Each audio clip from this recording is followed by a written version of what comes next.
ስጋት ነው።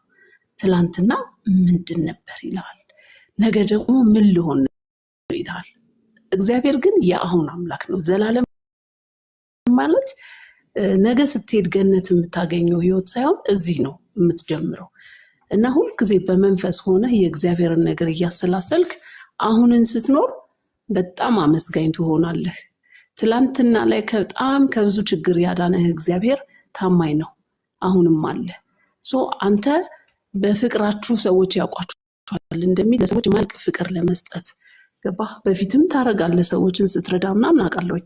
አሁን ደግሞ ይብዛልህ እንደዚህ አይነት ነገር የሆነ ፋውንዴሽን ከአሁኑ ብትጀምር ያለህን ታዋቂነት ተጠቅመህ ማለት ነው የሆነች ነገር እግዚአብሔር ራዕይ ይስጥህና ያችን ነገር የምታደርግበትን ነገር እንደዚህ አይነት ነገር ላይ ማሳደግ የለም። ሰዎች ይረባረባሉ።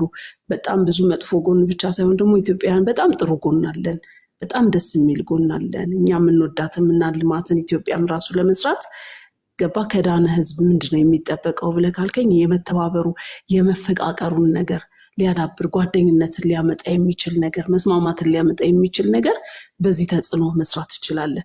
ላንተም ሐውልት ይሆናል ያ ነገር ማለት ነው። በጣም መልካም ነገር ነው የሚሆነው።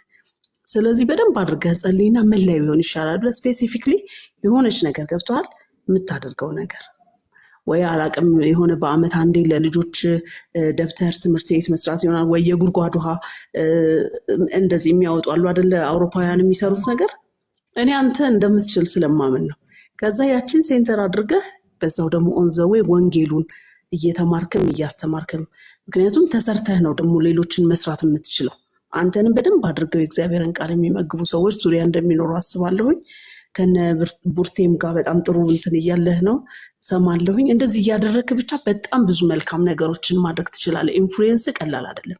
አሁን በጣም ብዙ ሰዎች ስለ ጌታ ሲያወሩ ቲክታከሮች ራሱ እንደዚህ ፋሽን ሲሆን ሳይ አየህ ቀላል ተጽዕኖ አይደለም ማለት ነው። እኛ ዋናው ዓላማችን ጌታ ኢየሱስ ክርስቶስን ማስወደድ ነው። ሰዎች ሁሉ እረፍት ውስጥ እንዲሆኑ ነው። ማረፍ በሌላ በማንም የለም። እውነት እልሃለሁኝ እኔ የምሰጣችሁ ሰላም ዓለም እንደሚሰጥ አይደለም። ልባችሁ አይታወክ አይፍራ ያለው ጌታ ኢየሱስ ብቻ ነው። ወዴት እንደምንሄድ ማናቅ ሰዎችን ወደ እኔ ነው የምትመጡት፣ መንገዱም እኔ ነኝ፣ በእኔ በቀር ማንም ወደ አብ የሚደርስ የለም ብሎ እርግጠኛ የነገረን እሱ ብቻ ነው። ተመልሼ እመጣለሁ ያለ እሱ ብቻ ነው። ሞቶ የተነሳ እሱ ብቻ ነው። እዳችንን የከፈለልን እሱ ብቻ ነው። እና እኔ ግንድ ነኝ እናንተ ቅርንጫፍ ናችሁ ያለው እሱ ብቻ ነው። እሱ ላይ እስከተጣበቀን ድረስ በፍጹም አንፈራ።